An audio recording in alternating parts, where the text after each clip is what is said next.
अक्कलकोटमध्ये आमच्या इच्छेशिवाय कोणी येऊ शकत नाही. आमची इच्छा असती त्यालाच आम्ही अक्कलकोटमध्ये बोलत असतो. कोणी आमच्या इच्छेशिवाय अक्कलकोटमध्ये येऊ शकत नाही.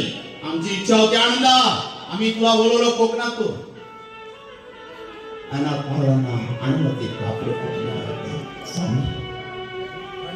शब्द शब्द काय बोलावं अनाथ महाराजांनी शब्द सुचत नाही त्या ठिकाणी.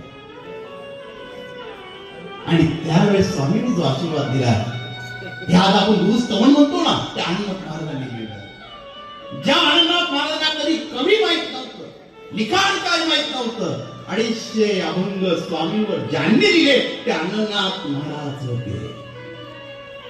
त्या अनंतनाथ महाराजांवर या ब्रह्मांड नायकाची कृपा झालेली होती. हा ब्रह्मांड नायक ज्याच्या कृपा करतो ना, त्याच्या आयुष्याचं कल्याणच करून टाकतो.